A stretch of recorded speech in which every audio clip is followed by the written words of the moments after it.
Vamos que vamos então, temporada 2017, aula de número 5, o nosso primeiro simulado, fortíssimas emoções. Eu escolhi algumas questões para esse simulado, tentando tomar o cuidado de fazer com que não fosse nada assim muito absurdamente intenso, altamente exigente. Foi por isso que eu não invadi searas mais adiantadas, como por exemplo a da geometria, a dos logaritmos, a da trigonometria. É um simulado que se resume a algumas questões de matemática básica, mas que vocês vão ver que de básico mesmo não tem muita coisa aqui. Todas as questões vão ter um pequeno grau de exigência, um pouquinho maior do que a média fundamental daquilo que a gente estuda, que é justamente para propor a vocês, o desafio de serem realmente, verdadeiramente testados, mesmo enquanto confinados aos limites da matemática básica. Então vamos lá, na questão de número 1, está escrito assim: o resto da divisão de um número por 7 é 3. Questão de número 1, simulado 1, 2017. O resto da divisão de um número por 7, de um número n por 7, é 3. Alguém pegou o número n, dividiu esse número por 7, e encontrou um certo quociente Q, que eu não sei qual é, porque eu não conheço n, eu só sei que esse Q vai corresponder ao resultado da divisão, e resto 3. Tudo bem? Resto 3. Eu vou tentar especular com vocês aqui uma divisão que faça sentido nessas condições, uma divisão que envolva um número para que vocês entendam exatamente onde eu quero chegar. Vamos supor que eu esteja dividindo o número 38, e vocês em seguida vão entender por que eu escolhi esse número, o número 38 por 7, certo? Muito bem. Quando eu divido 38 por 7, eu percebo que esse número 7 aqui cabe, é como a gente aprende lá no ensino fundamental, cabe 5 vezes no 38. Ou seja, o quociente, o resultado dessa divisão vai ser igual a 5. Eu vou pegar o 5 que eu coloquei aqui embaixo, multiplicar pelo 7 que está dentro da chave, 7 vezes 5, 35. Colocar o 35 aqui embaixo do 38 e subtrair. 38 menos 35 dá 3. Tudo bem? Dá 3. Isso significa, no momento que eu observo isso, que esse número 7, o meu divisor, ele cabe 5 vezes quociente 5 no meu dividendo 38 e ainda fornecem um resto, uma sobra de 3 unidades. Em outras palavras, se eu acompanhar isso ao longo de um semi-eixo que revele para mim a tabuada do 7, aqui eu tenho 0, aqui eu tenho 7, aqui eu tenho 14, depois 21, depois 28 e depois 35, por exemplo. Ficou meio curto o meu eixo aqui, deixa eu dar uma espichadinha nele aqui, só para dar uma melhorada, tá bom? Eu vou perceber que esse número 38, ele não bate rigorosamente em cima, ele não bate em cima de um múltiplo de 7, e é justamente por isso que essa divisão não é uma divisão exata. É justamente por isso que o resto dessa divisão não deu 0. Então eu pergunto para vocês, o que nós poderíamos fazer com esse 38? Que tipo de intervenção, que tipo de alteração nós poderíamos promover em relação ao número 38, de modo a fazer com que essa divisão se torne exata? Tudo bem? De modo a propor que essa divisão se torne exata. Muito simples. Existem 2 intervenções possíveis imediatas que me conduzirão aos 2 vizinhos do 38, que são múltiplos de 7. Pensem comigo, se eu estou falando do número 38, o número 38 está aqui, 38. Esse número 38 terá 2 vizinhos que são múltiplos de 7. O primeiro deles vocês já viram aqui, 7 vezes 5, justamente o 35 que nós usamos aqui nessa subtração. 35 é o múltiplo de 7 anterior. E o próximo múltiplo de 7 vai ser o número 42, ou seja, 35 mais 7, o próximo múltiplo. Basta somar 7 unidades, uma vez que nós estamos falando na tabuada do 7. Vocês percebam que para a gente transformar o 38 em 35, basta retroceder 3 unidades. Sabe quem são essas 3 unidades? Exatamente, são as 3 unidades que vocês encontraram no resto. Pensem comigo por um instante. Se vocês dividiram 38 por 7, Encontraram um certo quociente e o resto é 3? Caso vocês subtraiam essas 3 unidades do dividendo 38, naturalmente vocês estarão transformando essa divisão em uma divisão exata, porque vocês estarão subtraindo do dividendo justamente as 3 unidades que correspondem ao que sobrou, ao que restou nessa divisão e, consequentemente, traduziu ela em uma divisão não exata. Se eu remover, portanto, essas 3 unidades do resto do meu dividendo, eu vou naturalmente converter essa divisão em uma divisão exata. Mas essa não seria a única alternativa. A outra alternativa seria eu somar 4 unidades. Vocês observem que como o resto é 3, quando eu somo 4 unidades, isso promoveria aqui, tecnicamente, num primeiro momento, um aumento nesse resto de 3 para 7. Mas pensa bem, o resto de uma divisão por 7 não pode ser 7.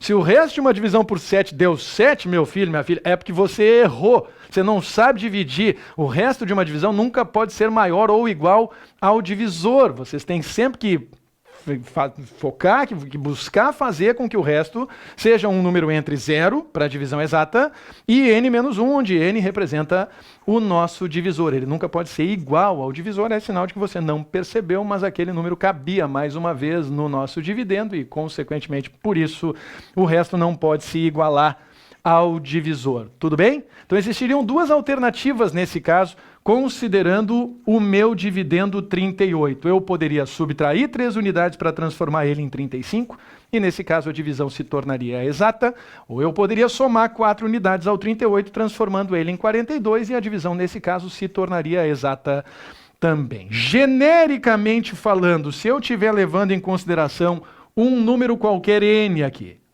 e promovido ao realizar essa divisão o surgimento de um resto 3, eu tenho, portanto, 2 alternativas, 2 transformações, 2 intervenções que eu posso promover no dividendo que farão com que essa divisão se torne exata. Essas 2 intervenções são especificamente subtrair 3 unidades do dividendo, n, que se transforma em n-3, ou então somar 4 unidades ao dividendo.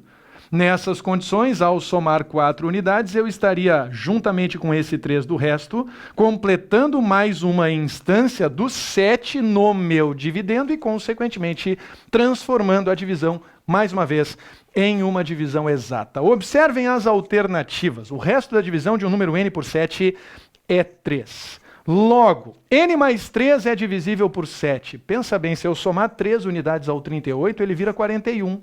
E 41 não é divisível por 7, portanto a resposta não é a letra A. Letra B, n menos 4 é divisível por 7. Se eu subtrair 4 unidades do 38, ele vira 34. 34 não é divisível por 7 e, consequentemente, a resposta para ser certa não poderia sugerir n menos 4. Ela teria que sugerir n mais 4.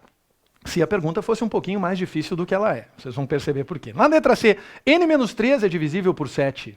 Bom, muito bom. n-3 é divisível por 7. Se eu subtrair 3 unidades, eu estarei removendo justamente as 3 unidades do resto e, consequentemente, convertendo esse resto em 0, tornando assim a divisão exata. Resposta certa, letra C, Canadá. 3n é divisível por 7. Gente, a única coisa que vocês podem afirmar sobre o 3n é que ele é divisível por 3. Porque todo número na forma 3n tem 3 como fator e, consequentemente, pode ser dividido, por 3. E, finalmente, n sobre 3 é divisível por 7. A gente não sabe nada sobre o n, muito menos se o número 3' é um dos seus fatores e, consequentemente, a letra E é bobagem absurda. Começando, então, a correção do simulado 1 de 2017. Questão de número 1. Vou deixar no cantinho aqui o gabarito. Questão de número 1, letra C, Canadá. Beleza pura? Tudo dominado? Então, quem está acompanhando já sabe, vai dizendo se marcou, vai ficando feliz se acertou, isso tudo é bacana da gente fazer. Na questão de número 2, o valor de 0,2 ao cubo mais 0,16 ao quadrado. Aqui vale um comentário muito importante. Gente, potências que envolvem frações que eventualmente vão ter que ser convertidas em números decimais, ou seja, em números com vírgula na sua representação, são boas quando envolvem frações cujo denominador é uma potência de 10. Portanto, fica a dica, se você ao resolver essa questão, transformou o 0,2 em 2 décimos e em seguida transformou 2 décimos em 1/5, já começou mal. Não é que tenha começado mal, na real. Isso é uma licença poética. Não começou tão bem quanto poderia ter começado. Isso, agora sim, ficou bem melhor. Olha só, na questão de número 2, certo? O valor de 0,2 ao cubo mais 0,16 ao quadrado. É a conta que a gente tem para fazer para marcar uma das 5 alternativas. Vou começar transformando esse 0,2 em 2 décimos. E assim ele permanecerá. 2 décimos. Sabe por quê? Porque é super fácil de elevar 10 ao quadrado, ou ao cubo, perdão, não importa, nesse caso 2 décimos ao cubo. E no momento que eu tenho um denominador que é representado por uma potência de 10, fica mais fácil ainda de converter esse número na sua representação decimal, sempre que eu tenho uma potência de 10 no denominador. A mesma coisa vale aqui mais 0,16, que é a mesma coisa que 16 centésimos elevado ao quadrado. Deixa assim, não simplifica nem o 2 décimos, nem o 16 centésimos. Vocês vão perceber que é um caminho muito mais prático para chegar na resposta. 2 décimos ao cubo, 2 ao cubo é 8. 10 ao cubo, 10 vezes 10 vezes 10 é 1000. E, consequentemente, esse número aqui é 8 milésimos. Uma baba para converter em número decimal. 16 ao quadrado. 16 vezes 16 é 256, certo? E 100 ao quadrado, 100 vezes 100. Olha bem, 100 vezes 100. Ou você sabe que esse número aqui vai ser 1 seguido de 4 zeros, ou você transforma esse 100 aqui em 10 ao quadrado vezes 10 ao quadrado e faz multiplicação de potência de mesma base, somando os expoentes, que fica 10 na quarta, que dá 10.000. Ou então simplesmente enxerga isso aqui como 10 ao quadrado elevado ao quadrado, e aí multiplica o expoente de dentro pelo de fora. Olha quantas alternativas. Isso aqui é a mesma coisa que 10 na quarta, que vai nos levar para o mesmo 10.000. Não importa o caminho que você escolhe. Tem que enxergar que 100 ao quadrado é a mesma coisa que 10.000. 1 seguido de 4 zeros. Certinho? Tudo sob controle? Então tá jóia. Nesse momento, vocês observem como fica fácil da gente chegar no resultado. 8 milésimos é a mesma coisa, vou até dar uma orientação aqui para ninguém errar. 8 milésimos é a mesma coisa que 8 vezes 1 milésimo, que é a mesma coisa que 0,001. Escreve o 1000 invertido assim, ó. 8 vezes 1 milésimo é a mesma coisa que 8 vezes 0,001, o que se traduz em 0,008, certo? Esse é o primeiro número de quem a gente está falando. O segundo número, 256 dividido por 10.000, é a mesma coisa que 256 vezes... Escreve o 10.000 de trás para frente, 0,0001 com 4 zeros assim, e agora multiplica isso aqui por 256. Observa que isso vai fazer com que o número 256 ocupe as 3 últimas das 4 casas decimais desse número. E nós teremos, portanto, como resultado parcial para essa segunda fração, 0,0256. Esses são, portanto, os dois números que nós temos para somar. Vou escrever os dois por extenso aqui, 0,008 mais 0,0256. E aí vocês observem também que quando eu colocar esses dois números um em cima do outro, e eu não vou fazer isso, é claro, porque todos vocês seguramente vão ter condições de realizar essa soma assim no Chico Xavier, só olhando e psicografando. Esse 8 que está aqui, ele ocupa a terceira casa decimal. A terceira casa decimal, portanto, ele vai ter que ser somado com esse 5. E aí, ao ser somado com esse 5, se passar de 10, vocês já sabem, vocês vão ter que ter um vai 1 aí para poder chegar no resultado. Se vocês preferirem, também podem colocar um 0 a mais aqui na esquerda e representar esse número como 0,0080. Fica mais fácil ainda de enxergar, com as mesmas 4 casas decimais, que nós vamos ter que somar 80 a 256 para poder chegar no resultado que vai ser igual a 0,0330 e 0,0336, a resposta certa que vocês encontram na letra A de Argentina. Não é o máximo? Olha que barato a gente fazer essa questão mantendo os denominadores na forma de potências de 10. Fica muito mais fácil do que a gente tentar sair por aí discutindo quanto é que vale 1 sobre 125 ou simplificando essa fração 16 centésimos antes de elevar. Sempre vocês tiverem essa possibilidade de manter denominador na forma de potência de 10, vai por mim que é golaço. Vocês não vão se arrepender. Questão de número 2, letra A. No gabarito do primeiro simulado da temporada de 2017. Questão de número 3. Olha que linda essa questão. A expressão 10 na décima mais 10 na vigésima mais 10 na trigésima, dividido por 10 na vigésima mais 10 na trigésima mais 10 na quadragésima potência, meu Deus, é equivalente a... Em primeiro lugar, se você teve a brilhante ideia de expandir esses números, você está fazendo isso errado, certo? Tipo, 1 seguido de 10 zeros mais 1 seguido de 20 zeros mais 1 seguido de... Não faça isso, pelo amor de Deus. O que nós temos nesse caso é que tentar encontrar fatores comuns, tentar encontrar divisores comuns que possam ser colocados em evidência. Se números são muito grandes e a questão não envolve em nenhuma instância uma aplicação de notação científica, lembra? Constante vezes potência de 10, é sinal de que algum mecanismo de fatoração vai ser colocado em prática para que a gente possa sair da emboscada. Questão de número 3. Na questão de número 3 está escrito assim: 10 elevado na décima, mais 10 elevado na vigésima, mais 10 elevado na trigésima. Tudo dividido por 10 elevado na 20, mais 10 elevado na 30, mais 10 elevado na 40. Certo? Muito bem. Se eu pergunto para vocês assim, era uma vez a expressão x mais x ao quadrado mais x ao cubo. Tem alguém aqui que eu posso colocar em evidência?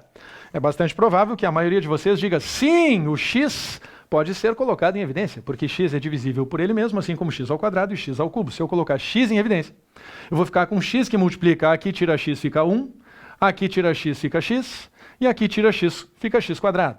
Certo? E eis que eu tenho aqui a expressão devidamente colocada em evidência. Agora pensem comigo, e se eu tiver uma expressão do tipo x ao quadrado mais x na quarta mais x na sexta? E precisar colocar, quem eu puder, em evidência. Eu vou perceber que tanto x ao quadrado quanto x na quarta quanto x na sexta são divisíveis por x ao quadrado dessa vez. E ao dividir os três termos por x ao quadrado divide por ele mesmo fica 1, x na quarta por ele mesmo fica x quadrado, e depois x na sexta por ele mesmo fica x na quarta. E vocês vejam que a gente consegue colocar em evidência ainda assim, embora dessa vez não com um fator evidente tão simples quanto o x original, o x da expressão anterior. E se eu tiver, por exemplo, uma coisa do tipo x na sexta mais x na nona mais x na 12, tudo bem? X na 12ª potência. Vocês vejam que, de novo, x na sexta é divisor do x na nona e do x na 12, e, portanto, ele pode ser colocado em evidência x na sexta. X na sexta dividido por ele mesmo dá 1, né? E depois, x na nona dividido por x na sexta dá x ao cubo. X na 12 dividido por x na sexta vai dar x na sexta. Olha, eu tenho certeza de que o ódio vai dominar o coração de quem não conseguiu resolver essa questão, especialmente depois dessa breve introdução. Dá uma olhada no que nós temos lá em cima, tanto no numerador quanto no denominador. Cara, dá uma raiva disso aqui, que é um negócio muito sério. Aqui em cima, por exemplo, eu tenho 10 na décima, 10 na vigésima e 10 na trigésima. Eu consigo colocar 10 na décima em evidência. E se eu colocar 10 na décima em evidência, dividindo 10 na décima por ele mesmo, vai sair 1. Depois 10 na vigésima, tira 10 na décima, vai sair 10 na décima. E por último, 10 na trigésima, tira 10 na décima, vai ficar 10 na vigésima. Beleza, está aqui. Tudo bem? Esse é o meu numerador com o 10 na décima, fator comum, em evidência. Tudo isso dividido por... Embaixo eu tenho 10 na vigésima, 10 na trigésima e 10 na quadragésima potência. Meu Deus, são números muito grandes. Mas os três têm em comum o fato de que são divisíveis por 10 na vigésima potência. Portanto, é o 10 na vigésima dessa vez que eu vou colocar em evidência. Vê se não é maravilhoso. 10 na vigésima divide por ele mesmo dá 1. 10 na trigésima divide por 10 na vigésima dá 10 na décima. Não é possível. 10 na 40 dividido por 10 na 20 dá 10 na 20.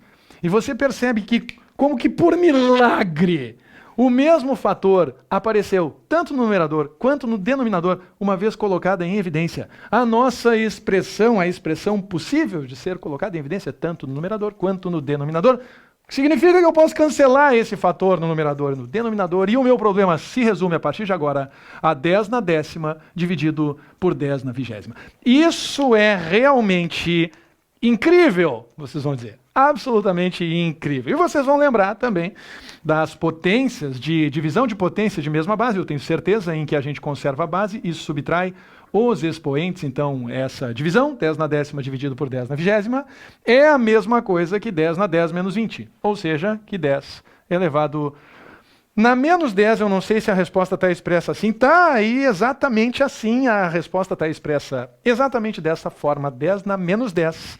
E mais uma vez, na questão de número 3, nós encontramos como gabarito oficial a letra C, Canadá. Não é lindo? Quando vocês estiverem diante de números que parecem monstrengos, amorfos, por favor, não criemos pânico. Isso é o mais importante. A gente precisa sempre, nessas circunstâncias, respirar fundo e tentar encontrar um caminho de fatoração. Isso é o mais comum, especialmente em se tratando de expressões que envolvem somas ou subtrações de potências, uma vez que nós não temos propriedades nativas para lidar com esse tipo de situação. Tudo dominado? Viu que rápido? Vamos para a questão de número 4. Na questão de número 4, simulado 1, temporada 2017, do Estude Matemática. Estudar matemática pode ser legal e a gente vai provar. Tá aqui, questão 4. Na questão de número 4 está escrito assim: calculando a vezes a raiz quadrada de a na menos 1 vezes a raiz quadrada de a na menos 1 vezes a raiz quadrada de a na menos 1. Certo? Vezes a raiz quadrada de a na menos 1. Muito bem, muito bem, muito bem. Eis aqui o número que eu tenho para simplificar. O mais importante de tudo, não criemos pânico. Quem acompanha as aulas do Estude Matemática e já assistiu às aulas de radicais, né, não só no Estude Matemática, na área reservada para assinantes, mas também para fora. A gente tem vídeos curtos, as mini-aulas, e uma delas é a mini-aula de simplificação de radicais. Sabe que a gente pode resolver um problema como esse em apenas uma etapa. Uma única etapa. Tão simples quanto parece. Por exemplo, vocês estão vendo aqui comigo que eu tenho uma raiz quadrada, depois outra raiz quadrada e depois mais outra raiz quadrada. Essas 3 raízes quadradas vão ser convertidas em apenas uma. Em apenas uma. Um raizão. E o novo índice desse raizão vai ser igual ao produto dos índices de todas as raízes que vocês encontrarem no modelo original. Ou seja, 2 vezes 2 vezes 2. A raiz vai ser uma raiz oitava. O que já nos desperta algumas suspeitas, né, e faz com que a gente fique cabreiro, desconfiado em relação às possíveis alternativas. Mas é cedo para isso, na verdade, porque, de certa forma, essas raízes todas que vocês estão vendo aqui, elas podem, teoricamente, virem a ser simplificadas, o que não garante que a resposta vai ser obrigatoriamente ou vai envolver uma raiz oitava. A partir daí, o que a gente faz? A gente olha para cada um dos radicandos que nós temos aqui, intermediários, anteriores ou que estão dentro da última raiz, cada um deles. E imagina que cada um deles, mais especificamente os 3 que estão aqui à esquerda, né? Porque esse último aqui já está dentro da última raiz, então com ele não vai acontecer nada. Cada um desses 3 radicais da esquerda, esses radicandos aqui, perdão, da esquerda, vai ter que atravessar um certo número de raízes para poder chegar dentro da última, certo? O que a gente faz quando a gente está diante de uma situação como essa é muito simples. A gente pega, por exemplo, esse primeiro A que vocês estão vendo aqui, A, e eleva ele ao produto de todos os índices que estão à sua direita. Vocês vejam que esse A que está aqui na frente, ele está fora das 3 raízes. Ele está fora das 3. E, portanto, para poder entrar naquela última raiz lá que já acomoda o último A na menos 1, esse A vai ter que ser elevado ao produto dos 3 números 2 que estão à sua direita. A elevado a 2 vezes 2 vezes 2. Esse vai ser o expoente do nosso primeiro A. Tudo bem? Morta a cobra, matei a charada do primeiro A, vou para o A na menos 1, seu vizinho, seu primeiro vizinho da direita. A na menos 1. E pergunto agora, a quem elevarei esse A na menos 1? Ao produto dos índices que estão à sua direita. Vocês observem que à direita do A na menos 1 só há 2 índices. Só há 2 raízes, portanto, 2 índices. E, consequentemente, esse segundo, esse A na menos 1, de quem nós estamos falando agora, vai ser elevado ao produto desses 2 índices, 2 vezes 2. Morta a cobra para o segundo radicando, vamos ao terceiro A na menos 1, como vocês estão vendo aqui, esse A na menos 1, o terceiro da nossa série, vai ser elevado ao produto dos índices, nesse caso apenas ao índice, o único índice que está à sua direita. E, portanto, a esse A na menos 1, nós vamos elevar o expoente 2, certinho? E, finalmente, lá dentro, por último, vocês têm o A elevado na menos 1 que já veio assim original de fábrica. E esse a na menos 1, como já estava dentro da última raiz, vai aparecer aqui sem nenhuma intervenção. Eu confesso a vocês que eu não sei por que eu puxei essa barra prematuramente, porque eu sempre sugiro às pessoas que a gente desenhe a raiz e depois que está todo mundo aqui dentro, a gente puxe essa barra horizontal uma única vez para evitar emendas toscas. Mas enfim, eis aqui a expressão transformada, consolidada e revelada na forma de uma única raiz. Vocês observem agora no que eu vou transformar isso. 2 vezes 2 vezes 2 dá 8. Isso aqui é uma raiz oitava. E agora a elevado a 2 vezes 2 vezes 2 dá a na oitava. Depois a na menos 1 elevado a 2 vezes 2. Observa, esse 2 vezes 2 aqui vai dar 4, vezes menos 1 dá menos 4. Aqui eu tenho, portanto, a na menos 4. Depois a na menos 1 ao quadrado é a mesma coisa que a na menos 2. E por último, a na menos 1 é o que eu tenho lá na ponta, inalterado desde o início. Lembra sempre, multiplicação de potência de mesma base, e foi justamente por isso que eu optei por não inverter os as lá em cima no início, para que vocês pudessem, do início ao fim, trabalhar com multiplicação de potência de mesma base. Isso não significa que esteja errado. Quem optou por inverter, pode optar por inverter, está tudo numa boa, certo? Vocês vão escrever raiz oitava, de a na 8 menos 4 menos 2 menos 1. Não esquece, a gente soma os expoentes. E se eu somar esses 4 expoentes que vocês estão vendo aqui, se eu somar esses 4 expoentes, eu vou ter 8 menos 4 menos 2 menos 1, o que dá 8 menos 7, o que dá a unidade, o que dá número 1. Eu tenho raiz oitava de a na primeira potência, portanto, como expressão equivalente, o que se traduz simplesmente em raiz oitava de a, esse 1 expoente não precisa aparecer e isso me conduz, portanto, à resposta certa desse exercício, questão de número 4, resposta certa, letra C. Canadá, quem chutou letra C se deu bem até agora, hein? Vocês estão vendo só? 4 questões na mão, vamos para a quinta. A quinta é uma das minhas preferidas. Vocês vão perceber rapidamente por quê. Uma questão que envolve fatoração e produtos notáveis. Dá uma olhada na questão de número 5. Simplificando a expressão 1 menos x sobre y na menos 2, tudo isso entre colchetes, vezes x ao quadrado. Meu Deus, que inferno. Tudo dividido pelo produto notável, raiz de x menos raiz de y, tudo elevado ao quadrado, mais 2 raiz de x. Que é isso? Porque não tem mãe quem fez. Olha só, 5. Na questão de número 5, copiar aqui rapidinho para ficar tudo no comando. 1 menos x sobre y elevado na menos 2, tudo isso vezes x quadrado sobre raiz de x menos raiz de y, tudo elevado ao quadrado, mais 2 raiz de xy. 2 raiz de xy. Certo? Muito bem. Então vamos ao que interessa. Passo a passo, para ninguém se perder, uma coisa de cada vez. Aqui eu tenho um expoente negativo.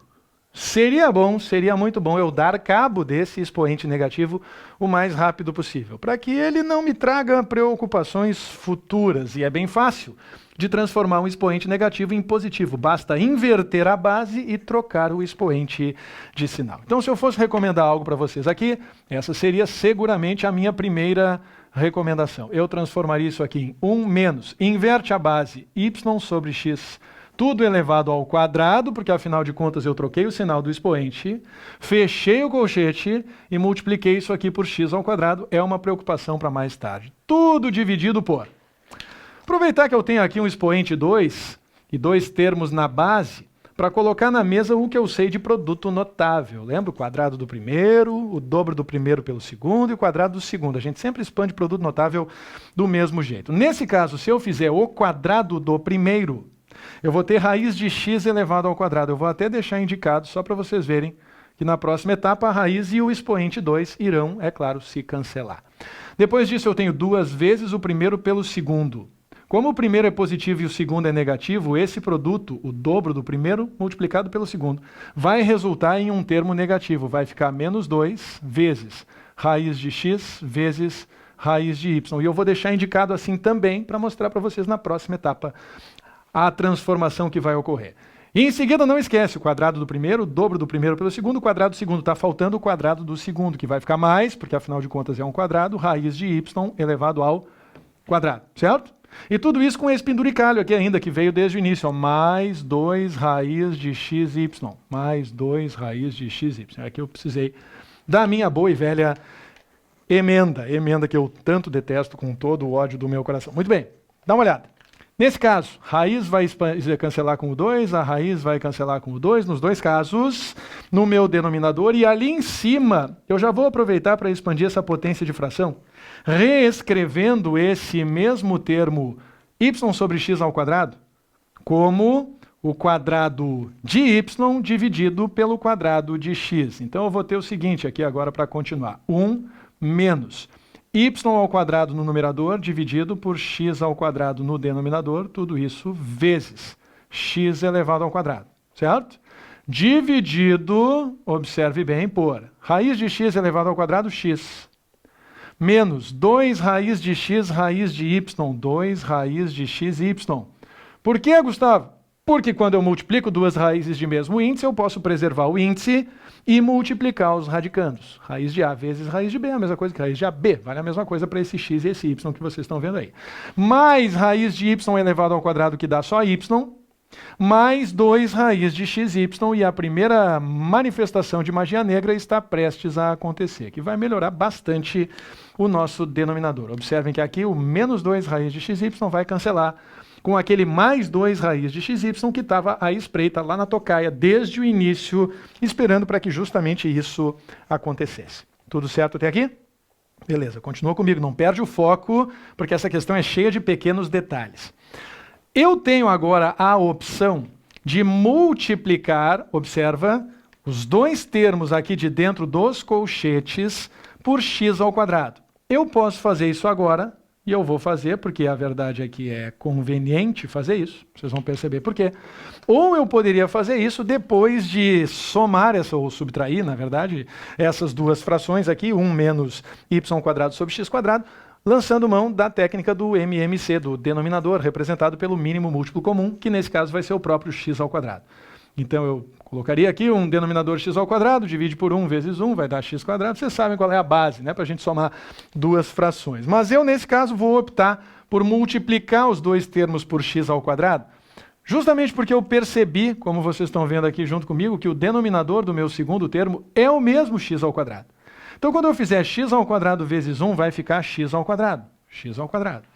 E quando eu fizer y² sobre x² vezes x², olha o que vai acontecer. Menos y² sobre x² vezes x². Como resultado da segunda etapa da aplicação da propriedade distributiva nessa estrutura. Vocês observem que com isso, o x² numerador, no segundo termo, fica autorizado a cancelar com o x² denominador.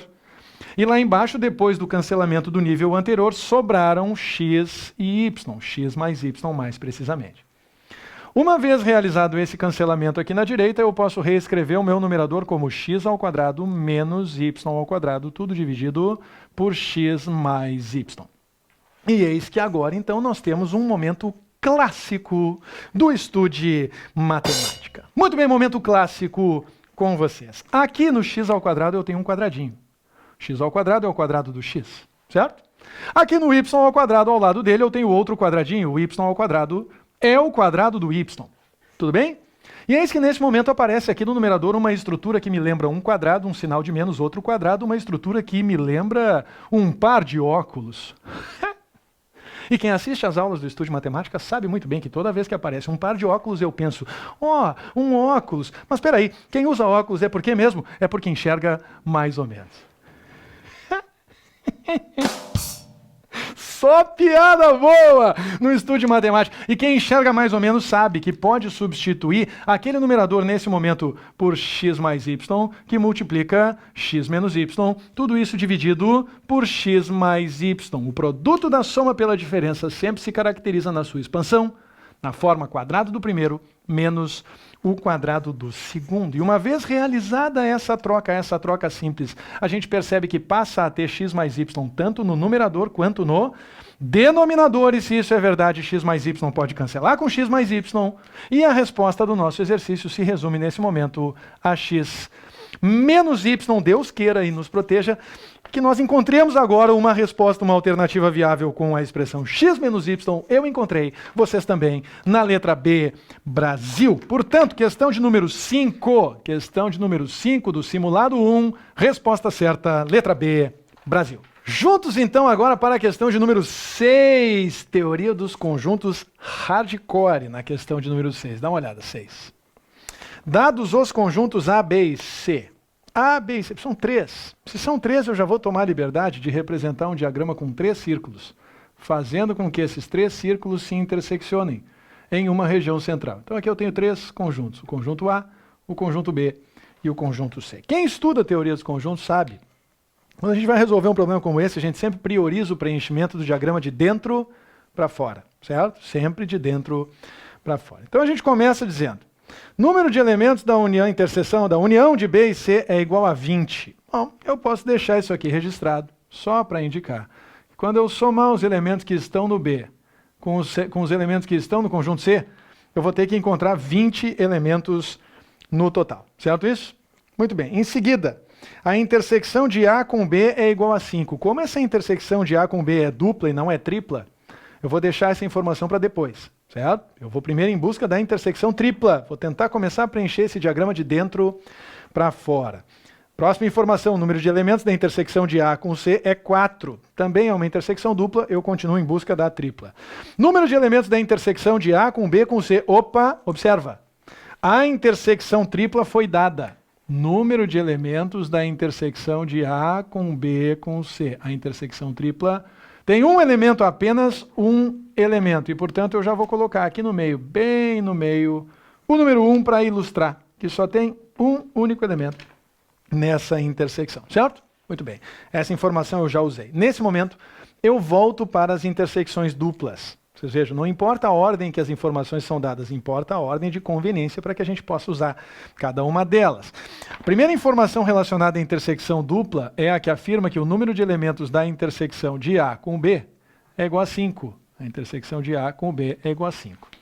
O que significa que nesse olho, olha o olho do tigre aqui, nesse olho da interseção dupla de A e B, eu tenho que distribuir 5 elementos, só que um desses 5 elementos já está aqui. Já está dentro do olho que intercepta, que corresponde à intersecção de A e B, pertencente à intersecção tripla. Logo, para que eu tenha 5 elementos no total nessa região de fronteira, eu preciso ter apenas 4 elementos na intersecção dupla exclusiva entre os dois conjuntos A e B. Vocês observem que nesse momento eu sou capaz de dizer que a intersecção entre A e B tem 5 elementos, dos quais um elemento pertence também a C e, portanto, está posicionado na intersecção tripla. Isso é fundamental, isso é básico do preenchimento de diagramas de Venn no mundo da teoria dos conjuntos. Ele também afirma que o número de elementos da interseção de A com C, é igual a 4. Então, da mesma forma, né, replicando a linha de raciocínio, eu vou para a intersecção de A com C, está aqui o C, está aqui o A, está aqui a interseção dupla, corresponde a esse olho. Se eu tenho que ter 4 elementos aqui dentro do olho, eu vou totalizar 1 mais 3. O elemento que já está na interseção tripla, mais os 3, que, portanto, vão ocupar a posição correspondente à intersecção dupla exclusiva. Tudo bem daqui? Beleza pura. Agora vocês reparem. 3 das 5 informações eu já usei. Ele afirma também que a união dos dois elementos, ou dos dois conjuntos, B unido com C, é igual a 20. Só que agora eu tenho 3 espaços, teoricamente aqui, a serem ocupados, ou enfim, né, que vão acolher, que vão acomodar esses elementos. E eu não sei exatamente como realizar essa distribuição. O que eu sei é que na união de B e C, a união de B e C representada por esse diagrama Mastercard aqui, famoso diagrama Mastercard, para quem acompanha as aulas do estudo de matemática, eu tenho que ter 20 elementos. O que significa que se eu somar essa região aqui, com essa região de intersecção dupla exclusiva, com essa região aqui simples, eu tenho que ter um total de 12 elementos. Tomem muito cuidado com isso agora. Tem que ter 12 elementos somando essas 3 regiões disponíveis. Porque 8 elementos, observa, 4 mais 1, 5 mais 3, 8, já estão distribuídos nas intersecções duplas e na tripla anteriores, e também estão dentro dos dois conjuntos B e C. Portanto, para que eu possa totalizar 20 elementos nesses conjuntos, eu tenho que ter os 8 que eu já preenchi no diagrama e outros 12 a distribuir nesses 3 conjuntos de maneira totalmente ignorada. Eu não sei como eu vou fazer para distribuir esses 3 elementos. E agora, quer uma boa notícia? Não interessa. Essa informação vai se revelar irrelevante daqui a pouquinho, vocês vão perceber por quê. Então, eu já usei a informação de que o número de elementos da união de B e C é igual a 20. Embora isso tenha me despertado uma certa dúvida no momento em que eu preenchi o meu diagrama. Uma dúvida com relação a quantos elementos eu devo colocar na interseção dupla exclusiva de B e C, ou só no B, ou só no C. Mas, de novo, relaxa. A gente não tem como informar isso agora e talvez não tenha como informar até o final do problema. Finalmente, ele afirma que são 22 os elementos da união geral. A unido com B unido com C totaliza 22 elementos. Ou seja, quando eu considero todos esses elementos aqui, eu tenho que ter um somatório que resulta em 22. E vocês observem que nesse momento eu já sou capaz de dizer que, considerando apenas B e C, a totalidade dos elementos que estão distribuídos entre os conjuntos B e C, eu acumulei até agora 20. Os 12 que estão distribuídos de maneira desconhecida nas 3 regiões que eu ainda não preenchi, mais os 4, os 3 e o 1 elemento que eu coloquei na interseção tripla original. Ora, se até agora nesse diagrama eu já distribuí 20 elementos e eu tenho 22 elementos no total, surpresa, eu chego à conclusão por tabela de que pertencerão exclusivamente ao conjunto A um total de 2 elementos. Deu para entender? 2 elementos. Por quê? Porque a minha intenção é fazer com que nos 3 elementos do diagrama, distribuídos em todas as regiões do meu diagrama de Venn, eu tenha um total de 22 elementos. Isso não esclarece a minha dúvida anterior, mas embora eu permaneça com ela, eu sou capaz de afirmar que pertencem exclusivamente ao conjunto A exatamente 2 elementos. E como vocês vão perceber, isso é suficiente para eu marcar a resposta certa. Que questão mais linda, velho! Olha aqui, o número de elementos do conjunto A menos o conjunto B intersecção com o C. Quem acompanha as aulas do estudo de matemática sabe que esse menos aqui é sinônimo de mas não no mundo da teoria dos conjuntos. Mas não. Isso significa que nós queremos saber quantos são, qual o número de elementos, ou seja, quantos são os elementos que pertencem ao conjunto A, mas não pertencem à intersecção de B com C. Observa, pertence a A, mas não pertence à interseção de B com C. Eu quero saber quem pertence ao conjunto A, mas está fora, observa bem, mas está fora dessa intersecção. Essa intersecção que eu estou ilustrando aqui agora para vocês e pintando de propósito, representa a região que eu não quero. Eu não quero a região de intersecção entre B e C. Eu quero apenas os elementos que pertencem ao conjunto A, mas que não pertencem, eu disse não pertencem, à intersecção de B com C. Se eu pegar o conjunto A, olha bem, o conjunto A, e deixar essa intersecção de fora, eu tenho nesse momento recursos para afirmar quantos elementos eu encontro nas 3 outras regiões em que o conjunto A foi dividido. Observa, eu tenho 2 elementos que pertencem só ao conjunto A. Eu tenho 4 elementos que pertencem à interseção exclusiva com B. E eu tenho outros 3 elementos que pertencem à interseção exclusiva com C. Logo, a minha resposta será igual a 4 mais 2 mais 3, ou seja, 9. E eis que eu acabei de encontrar a resposta do exercício de número 6. Gabarito oficial, resposta certa, 6. Letra D, Dinamarca. É ou não é espetacular essa questão? Vocês estão vendo? O sujeito fica batendo cabeça aqui, querendo saber, mas quantos aqui, quantos ali, isso não importa. Segue focado, vai, segue o teu caminho até o fim, que é muito provável que em teoria dos conjuntos, especialmente, algumas informações para a construção de um diagrama completo não estejam disponíveis. E o melhor, lá no final, como vocês acabaram de ver, a gente acaba descobrindo que essas informações são irrelevantes. Resposta certa, letra C. A letra D não, letra D, Dinamarca. Agora sim, questão 6, letra D, Dinamarca. Show de bola, gostei, me emocionei com essa questão aqui. Que questão bem boa. Ah, que espetáculo. O cara se sente bem quando termina de resolver uma questão que nem essa. Questão 7. Considere, olha só que legal, os conjuntos N dos números naturais, beleza. Os conjuntos Q dos racionais, o Q mais dos racionais não negativos, lembra? O sinal de mais, ele remove os negativos, certo? Então, esses aqui são os racionais não negativos. E R dos números reais. Vamos lá, então. O número que expressa, gosto muito dessa questão também, é a questão de raciocínio em cima do mundo dos conjuntos numéricos. O número que expressa a quantidade de habitantes de uma cidade é um elemento de Q+, mas não de N. Em outras palavras, o número que expressa a quantidade de habitantes de uma cidade é um número racional não negativo, ou seja, uma fração, mas não é um número natural. A população da cidade de Pouso Alegre, por exemplo, é um número racional, é uma fração, mas não é um número natural. Olha que absurdo! A população de uma cidade tem que ser um número natural. Mesmo que seja uma cidade fantasma, cara.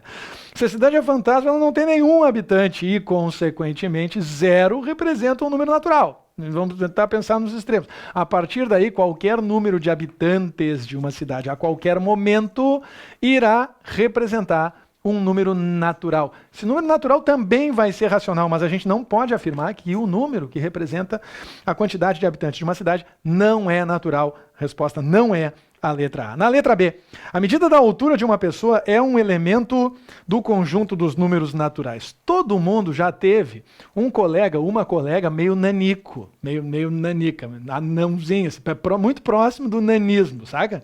E a gente reconhece essa pessoa porque ela normalmente, quando ela expressa a própria altura, ela faz referência a meio centímetro. Sabe como é que é?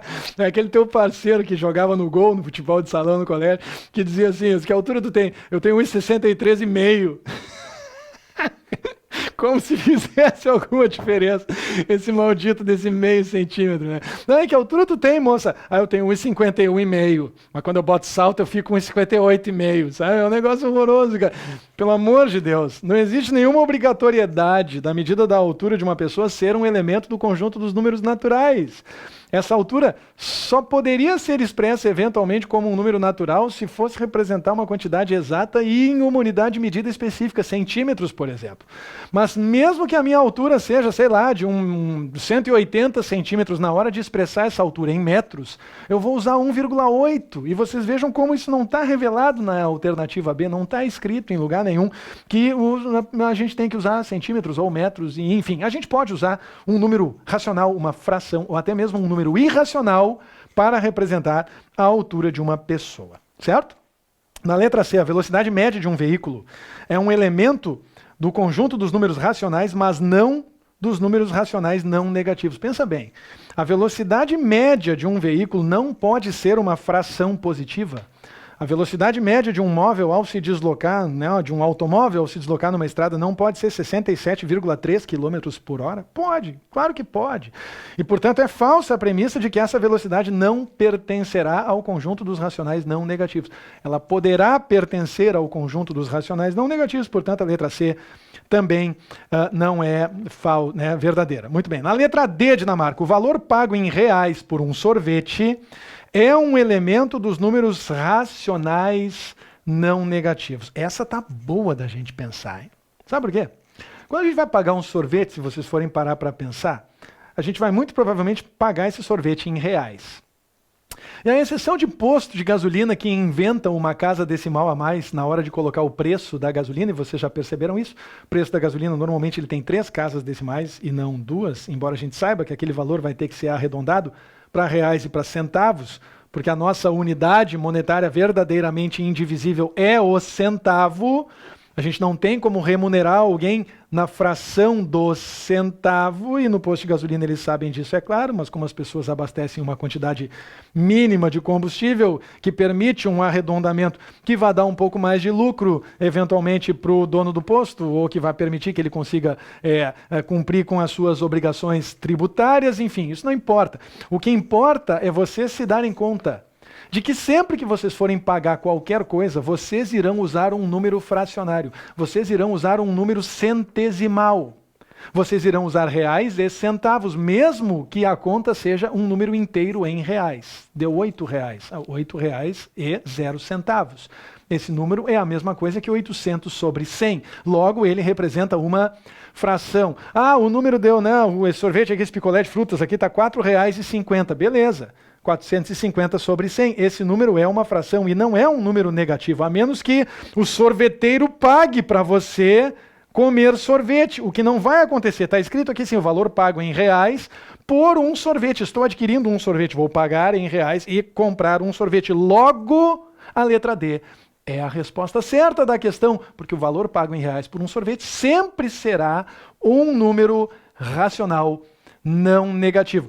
Vocês vejam, a gente pode até contestar a ideia de que um sorvete possa ser dado de graça, né? E contrariar isso com a estrutura verbal dessa alternativa D, com a maneira como a linguagem está estruturada, dizendo o valor pago. Se eu pago um valor, fica implícito que esse valor não é zero, afinal de contas eu paguei pelo sorvete e eu não posso pagar R$0 por um sorvete, por mais bizarra que seja essa ideia. E se você encontrar um preço de uma mercadoria marcado com R$0 num supermercado, muito provavelmente você vai brigar com o gerente dizendo que quer pagar o preço da etiqueta, os R$0, portanto quer levar aquela mercadoria de graça para casa, o que seria muito estranho, né? De certa forma até antiético de alguma forma, de alguma maneira, porque me parece muito óbvio que não vai haver mercadorias gratuitas à disposição no supermercado. Mas, de qualquer forma, mesmo que nós aceitássemos o valor de R$0, essa premissa não deixaria de ser verdadeira. Porque quando eu falo que mais, eu estou removendo os negativos, mas eu não estou removendo o zero. O único símbolo capaz de remover o zero é o asterisco. E, portanto, essa alternativa D continuaria verdadeira, mesmo que contemplássemos a hipótese do sorvete ter sido dado de graça. Vocês entendem? Essa é a jogada. E na letra E está escrito assim: a medida do lado de um triângulo é um elemento do conjunto dos números racionais. Qualquer pessoa que conhece a diagonal do quadrado sabe que isso não é verdade. Vocês lembram que a diagonal do quadrado é o produto do lado pela raiz de 2? Lado pela raiz de 2, tem um quadrado aqui, a gente desenha aqui, aqui tem lado, aqui tem lado, aqui tem lado, raiz de 2. Ou seja, se aqui o lado mede 10, por exemplo, e aqui esse lado mede 10, esse terceiro lado vai medir 10 raiz de 2. Vocês observem que aqui eu tenho um lado inteiro, natural, melhor que inteiro, aqui eu tenho um lado inteiro também, né, racional, inteiro, e aqui eu tenho um lado irracional representado pelo produto do 10 pela raiz de 2, o que desmonta a premissa da letra E. A medida do lado de um triângulo não precisa ser um elemento do conjunto dos números racionais. Saiu o gabarito oficial da questão de número 7, gosto muito dela também. Vocês vejam, não precisei fazer conta nenhuma, é só olhar, avaliar, pensar, refletir em cima das alternativas para chegar à conclusão de que a resposta certa é a da letra D, Dinamarca também. Beleza pura? Show de bola. Questão de número 8, só para valorizar um detalhe muito importante do mundo das inequações. Eu sempre falo isso. Existe um mandamento quando a gente vai resolver inequações de segundo grau. Esse mandamento é muito simples. Inequação de segundo grau. Se você não desenhar, vai errar. É simples assim. Se não desenhar, vai errar. Dá uma espiada comigo aqui no que está acontecendo. Questão 8. Eu quero a soma das soluções inteiras dessa desigualdade. X ao quadrado menos 4 é menor que 2 menos x. Certo? Eis que tenho aí uma inequação de segundo grau. Para resolver a inequação de segundo grau, muito simples. Joga todo mundo que não é zero para um lado, deixa só zero do outro lado da desigualdade e resolve. Em 3 etapas, uma delas, o desenho. Acompanha, é bem fácil. Na primeira etapa, então, eu puxo todo mundo para a esquerda, eu vou ficar com x ao quadrado, menos x vem para cá como mais x, e o menos 4 recebe a visita do 2 de sinal trocado menos 2, tudo isso menor que zero. E aí eu escrevo x ao quadrado mais x, menos 4 menos 2 dá menos 6, tudo isso menor que zero. E eis que eu tenho agora, então, uma inequação de segundo grau bem comportada, uma inequação de segundo grau pronta para ser resolvida. Como eu faço para resolver? Receita de bolo. Primeiro, eu determino quem são as raízes. Quem são as raízes da minha inequação de segundo grau? Basta pegar a mesma expressão quadrática que eu tenho do lado esquerdo da igualdade e igualar ela a zero. X ao quadrado mais x menos 6 igual a zero. Nesse momento, se o meu A fosse negativo aqui, por exemplo, eu poderia muito bem trocar o sinal de todo mundo para descobrir as raízes, desde que eu não altere a minha inequação original. A minha inequação original que terá A negativo e, portanto, vai se traduzir em uma parábola com a concavidade para baixo. Mas isso é outra história. Quando eu tenho x ao quadrado mais x menos 6 e descubro quem são as raízes, eu encontro dois valores para x. O primeiro valor de x é igual a 2 e o segundo valor de x é igual a menos 3, certo? Menos 3 e 2 são as duas raízes. Por soma e produto a gente confirma, menos 3 mais 2 dá menos 1, de sinal trocado mais 1. E 2 vezes menos 3 dá menos 6, não esquece, o segundo coeficiente, quando A vale 1, o segundo coeficiente é a soma de sinal trocado e o terceiro coeficiente é igual ao produto das duas raízes. Muito bem. Uma vez identificadas as minhas duas raízes, elas são raízes reais e diferentes, eu vou para o pseudográfico, para o esboço do gráfico, respeitando a concavidade da minha parábola. A minha parábola tem boca para cima, o A é positivo, observa aqui. Se o A é positivo, a parábola tem boca para cima. Intercepto o eixo do x em 2 pontos. Esses 2 pontos são especificamente o x igual a menos 3, negativo, e o x igual a 2, positivo.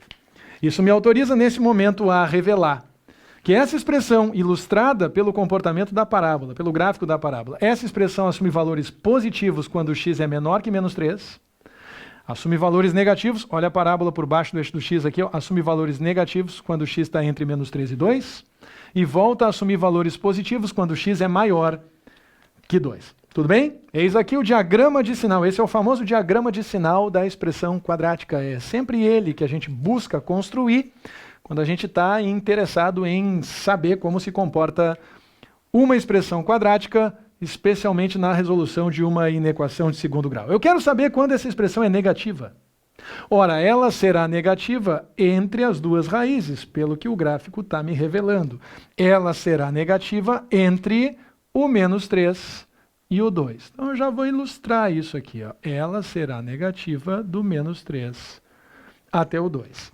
E como eu estou falando de expressão menor que zero, exclusivamente menor que zero e não menor ou igual a zero, eu vou manter as duas raízes abertas, assim como vocês estão vendo. Não é menor que zero, menor ou igual a zero, eu teria fechado as duas raízes. Mas nesse caso, como é só menor que zero, eu vou manter as duas raízes abertas. E, consequentemente, esse é o intervalo que me interessa. O intervalo que vai de menos 3 aberto até 2 aberto. E agora vem a pegadinha do malandro, a sacanagem da questão. Eu quero saber qual a soma das soluções inteiras.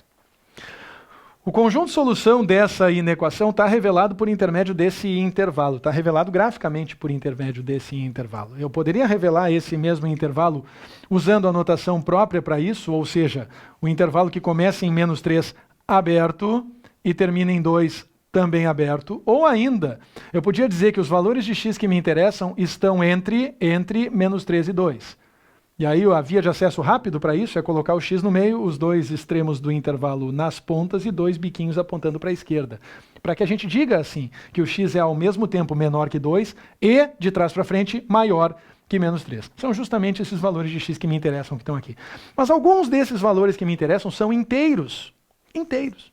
E é justamente a soma desses valores das soluções inteiras que me interessa. Soma das soluções inteiras. Ora, pensem comigo, quem são os valores inteiros que vocês encontram entre o menos 3 e o 2? Vou ajudar. Aqui vocês encontram um número menos 2, aqui vocês encontram um número menos 1, aqui vocês encontram um número 0 e aqui vocês encontram um número 1. Esses 4 números são inteiros e pertencem ao nosso conjunto de solução, logo representam soluções inteiras da nossa inequação. O menos 3 não entra porque o intervalo é aberto, o 2 também não entra porque o intervalo é aberto e, portanto, a soma que nós estamos buscando nesse caso, a soma é dada por menos 2, menos 1, mais 0, mais 1. Menos 1 mais 1 cancelou, menos 2 mais 0 resulta em menos 2 é a resposta que nós estamos procurando. Menos 2 corresponde à soma das soluções inteiras dessa desigualdade, o que nos leva para a resposta certa, questão de número 8, letra A, Argentina. Que bela questão, hein? Uma bela questão, sabe por quê? Porque até aqui muita gente consegue ir. Lembra dessa ideia de que se não desenhar vai errar, professor Gustavo, com aquele flagelo, chicote, ameaçando, se não desenhar vai errar, vai arder na pedra quente do inferno. Pois então, vocês estão vendo? Até ali a gente vai. E aí na hora de revelar a soma das soluções inteiras, ó, muita gente entra pelo cano trava e não sabe o que marcar. Então fica o registro. Uma variante comum dessa questão é o produto das soluções inteiras. E aí, no caso do produto, vocês teriam que multiplicar menos 2, menos 1, 0 e 1. E como tem 0 na jogada, o produto dá 0. Vocês marcariam rapidamente a resposta certa. Certinho? Show de bola. Questão de número 8. Vamos à questão de número 9. Essa 9 é a que divide os homens dos guri. Essa 9 aqui é que a gente vai ver quem é que tem café no bule. E esse comentário último vale para as gurias. Quem é as mulheres, quem é as gurias? Não é difícil de fazer essas variações, né? Mas está valendo, vocês entenderam qual é a jogada. Questão número 9. A agência de automóveis vendeu 2 veículos por preços iguais. Então vamos começar por aqui. Disciplina para fazer a questão 9. Uma agência de automóveis vendeu 2 veículos por preços iguais. Vou chamar de V1 e V2. Preço de venda 1 e preço de venda 2. E vou dizer mais para vocês, o preço de venda 1 é igual ao preço de venda 2. Os 2 automóveis foram vendidos pelo mesmo preço. Isso me autoriza a realizar uma manobra que vai parecer prematura, vai parecer que eu estou me antecipando, mas não estou, e vocês vão perceber rapidamente por quê. Isso me autoriza a dizer que tanto o V1 quanto o V2 podem ser expressos em função de uma mesma variável. Vamos chamar de x essa variável. Tanto o V1 quanto o V2, tanto o preço de venda do primeiro carro quanto o preço de venda do segundo carro são representados a partir de agora pela letra X. X reais é o preço de venda do primeiro, X reais é o preço de venda do segundo. Vendi os 2 pelo mesmo preço, certo? Só que o primeiro, segundo o enunciado, foi vendido com um lucro de 30% sobre o preço de custo. Tudo bem? E o segundo com um prejuízo de 30% sobre o preço de custo. Certo? Em outras palavras, nós temos 2 preços de custo diferentes. Nós temos um preço de custo 1 que é diferente de um preço de custo 2. E, portanto, esses 2 custos não podem ser expressos usando a mesma variável, na medida em que eles não são iguais. O primeiro carro foi vendido por X com 30% de lucro em relação ao preço de custo 1. O segundo carro foi vendido por X com 30% de prejuízo em relação ao preço de custo 1. Pensem comigo por um instante. Se o meu primeiro preço de custo foi C1, e esse carro foi vendido com 30% de lucro em relação ao custo C1, 30% de lucro. 30% de C1, lembra das aulas de porcentagem, 30% do preço de custo 1 é a mesma coisa que 30 centésimos de, vira uma multiplicação, C1. 0 mata 0, 3 décimos, isso aqui é a mesma coisa que 0,3 vezes C1, ou seja, o acréscimo em relação ao custo será de 0,3 vezes esse mesmo custo. O que significa que se eu vendi o meu carro com 30% de lucro em relação ao preço de custo, eu vendi esse carro por 1,3 vezes o custo, 1,3 vezes C1. Observa que é 1,3 é mais que 1, portanto, porque eu vendi esse carro com lucro. E esse lucro foi equivalente a 0,3 vezes o custo desse mesmo veículo. Usando a mesma linha de raciocínio, eu posso chegar com vocês à conclusão de que meu custo C2 se transformou em algo diferente quando eu decidi vender esse segundo carro com 30% de prejuízo. Os 30% do custo C2 vão ser calculados usando a mesma estratégia. 30% de C2 é a mesma coisa que 30 centésimos de C2, é a mesma coisa que 0,3 vezes C2. Só que dessa vez, como eu vendi com prejuízo, esses 0,3 de C2 têm que ser subtraídos do meu custo. E se eu subtrair 0,3 vezes o custo C2 do próprio C2, eu terei chegado à conclusão de que o segundo carro vendido com prejuízo foi comercializado por 0,7 vezes o valor do custo 2. O primeiro, 1,3 vezes, eu vendi com lucro. O segundo, 0,7 vezes, eu vendi com prejuízo. Tudo bem até aqui? Dominado, respira fundo e segue o baile. Voltando para as nossas premissas originais. Pensem comigo. A partir de agora eu posso afirmar que o meu preço de venda 1, o preço que eu usei para vender o meu primeiro carro, é igual a 1,3, na medida em que ele foi vendido com lucro, vezes o meu custo C1. Tudo bem? Ao mesmo tempo, em paralelo, eu posso dizer que o meu preço de venda 2 é igual a 0,7 vezes o custo C2, na medida em que eu vendi o segundo carro com prejuízo. O importante, porém, é você se dar em conta de duas coisas a partir de agora. A primeira coisa, o V1 e o V2, te ligam no amendoim aqui, ó. O V1 e o V2 são iguais. Podem, portanto, ser expressos a partir da mesma variável. E essa variável eu já decidi no início que eu vou chamar de x. O que significa, na prática, que no próximo movimento eu posso escrever que x, eu disse x, é igual a 1,3 vezes o custo 1. E x, da mesma forma, na segunda equação, é igual a 0,7 vezes o custo 2. Tudo bem? Por que eu estou realizando todas essas manobras? Simplesmente para poder expressar tanto o custo 1 quanto o custo 2 em função da mesma variável. E isso eu vou conseguir fazer na próxima etapa. Tudo isso que eu falei até agora tem como ápice, tem como apogeu, como objetivo principal, a expressão de mais de uma variável em função da mesma incógnita, em função da mesma letra, como vocês estão vendo nesse caso, que eu estou usando e que é x que representa tanto o preço de venda 1 quanto o preço de venda 2. Nessas circunstâncias, acompanha comigo para não se perder. Eu posso afirmar para vocês, sem medo de não ser entendido, que o custo 1 é igual a x dividido por 1,3. Preço de venda dividido por 1,3. E que o meu custo 2 é igual a x ao mesmo x dividido por 0,7. Observem que eu simplesmente passei 1,3 dividindo e passei 0,7 dividindo nos dois casos. Para chegar em duas expressões de custo em função de venda na mesma variável, em função de x, na medida em que x representa tanto o preço de venda do primeiro carro, quanto o preço de venda do segundo. É a partir de agora que eu vou conseguir chegar onde eu preciso chegar para poder saber se essa transação envolveu lucro ou prejuízo. Para começo de conversa, a parte mais fácil. Quem é o valor de venda total? O valor de venda total dessa transação é o valor de venda do carro 1 mais o valor de venda do carro 2. Muito simples.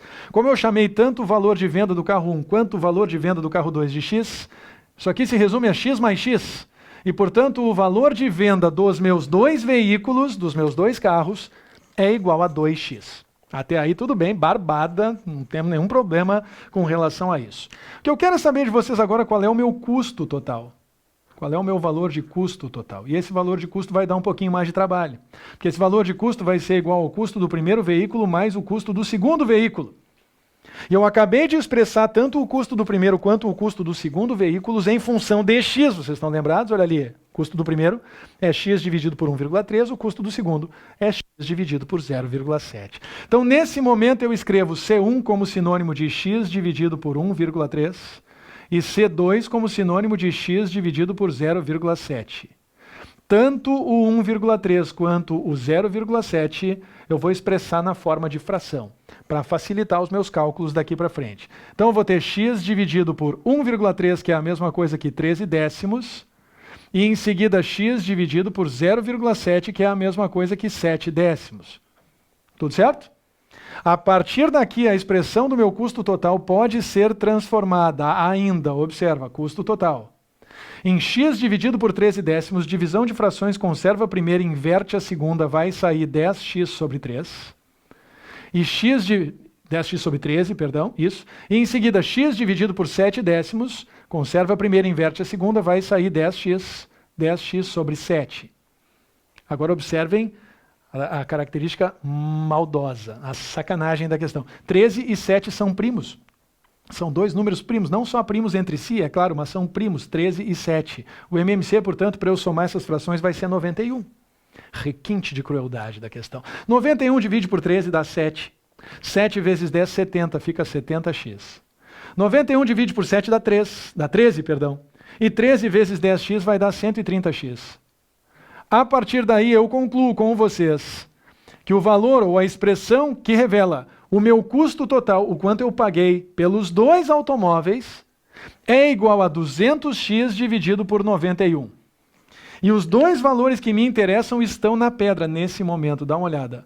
Custo de venda, o preço de venda total 2x, e o preço de custo total, 200x sobre 91. Ou seja, eu paguei o equivalente a 200x sobre 91 pelos meus dois carros, e eu vendi ambos os carros pelo equivalente a 2x. O que eu quero agora é saber se eu tive lucro ou se eu tive prejuízo em relação ao custo total dos veículos. Em relação ao custo total. Olha como a gente monta agora a regrinha de 3 para correr para o abraço. A gente diz assim, custo total está para 100%. Afinal de contas, eu quero saber qual é o meu prejuízo ou o meu lucro em relação ao custo total.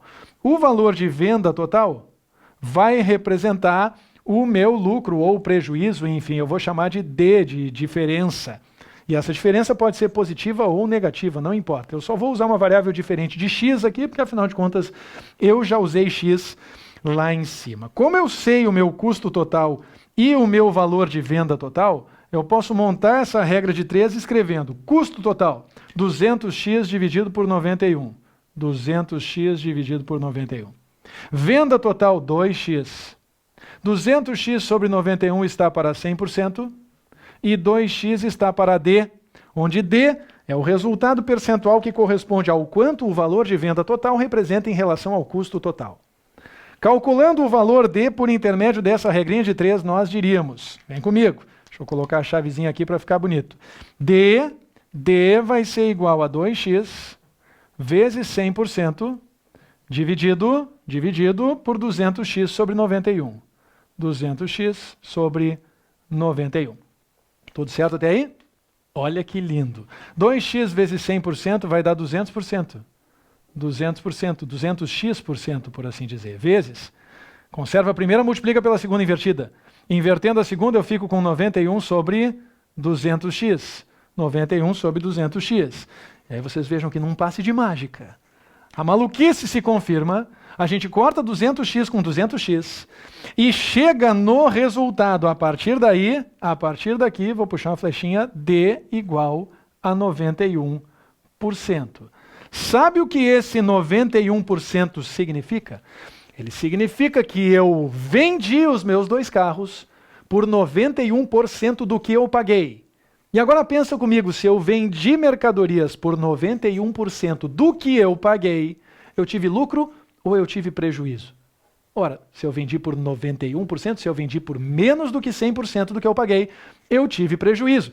E esse meu prejuízo, no exercício 9, diretamente do inferno para o simulado de número 1, esse prejuízo, naturalmente, foi de 9%.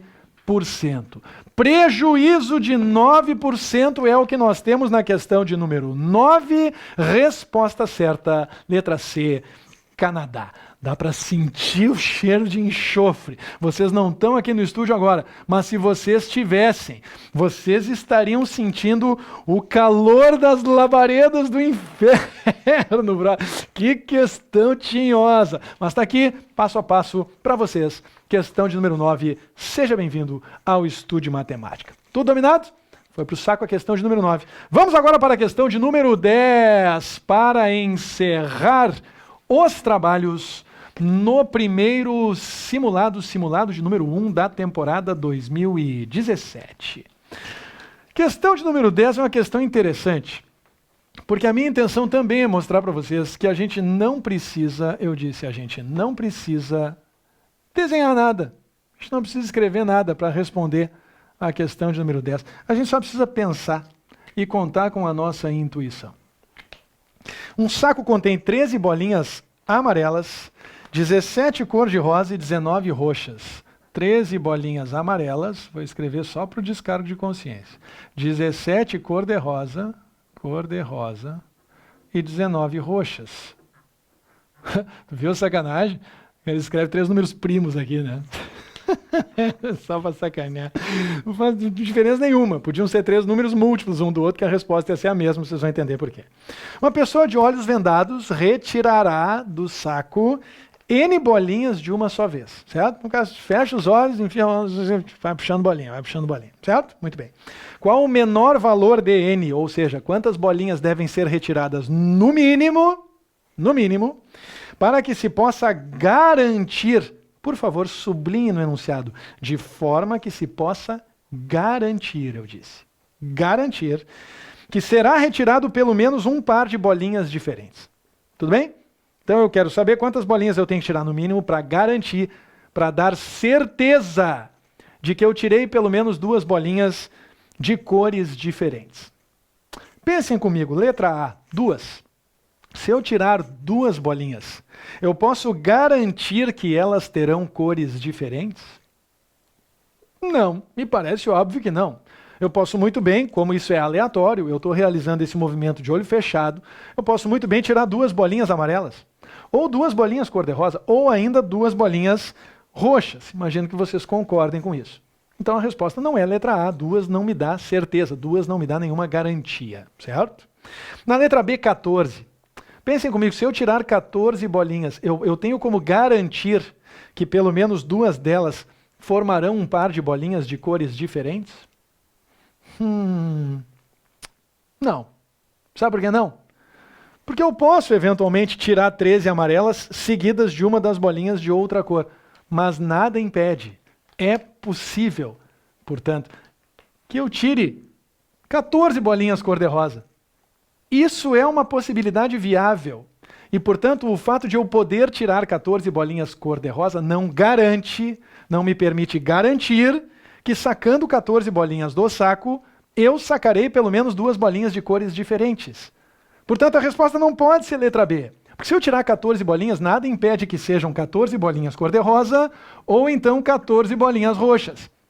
Só se eu tirar 13 bolinhas amarelas, bom, aí sim eu vou ter certeza de que a 14ª terá uma cor diferente, mas eu não tenho como garantir que isso vai acontecer. Tudo bem?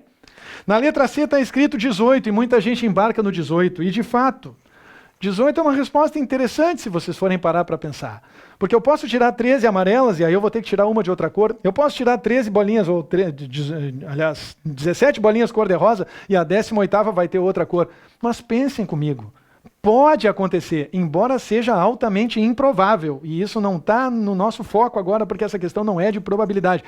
Pode acontecer de eu tirar 18 bolinhas da mesma cor? Pode. Eu posso muito bem enfiar a mão no saco 18 vezes e sacar 19 bolinhas roxas. O que significa que o número 18 não me dá garantia de que eu vou tirar pelo menos 2 bolinhas da mesma cor. Eis que chegamos na letra D, 20. Agora pensa comigo. Se eu tirar 20 bolinhas desse saco, 20, é ou não é garantido que pelo menos 2 delas terão cores diferentes? Pelo menos 2 delas. Se eu tirar 20, eu posso já ter tirado as 13 amarelas. E, consequentemente, pelo menos as outras 7 se distribuirão entre cor-de-rosa e roxas. Se eu tirar 20, eu posso ter tirado as 17 cor-de-rosa. E aí as outras 3 se distribuirão entre amarelas e roxas. Se eu tirar 20 bolinhas do saco, eu posso ter tirado as 19 roxas. E aí a 20ª bolinha será obrigatoriamente amarela ou cor-de-rosa, o que significa, senhoras e senhores, que a resposta certa, o menor valor de N, de forma que se possa garantir, ter certeza, convicção absoluta de que nós teremos retirado pelo menos um par de bolinhas diferentes. O menor número de bolinhas que nós temos que sacar desse saco é igual a 20. E a resposta certa da questão de número 10, portanto, nos leva de volta para a letra D, Dinamarca. A resposta da letra E, 49, é a resposta de quem chuta o balde. E diz assim, eu tô de saco cheio de tirar a bolinha desse saco, vira o saco, esparrama as bolinhas tudo pelo chão, sai chutando as bolinhas, chuta o cachorro, chuta o gato, chuta o Billy e engasga com o caroço de manga, que nem vocês estão vendo agora, dessa engasgada maldita que não conseguiu se segurar. E daí, entendeu? Mas não precisa tirar as 49 para ter certeza. Se tirar 20, vai ter certeza de que pelo menos um par dessas bolinhas será o par de bolinhas diferentes. Questão 1, Canadá, 2, Argentina, 3, Canadá, 4, Canadá, 5, Brasil, 6, Dinamarca, 7, Dinamarca, 8, Argentina, 9, Canadá, 10, Dinamarca. Eis aí o gabarito oficial do primeiro simulado da temporada 2017 do Estude Matemática. Como sempre, foi um imenso prazer ter estado na companhia de vocês.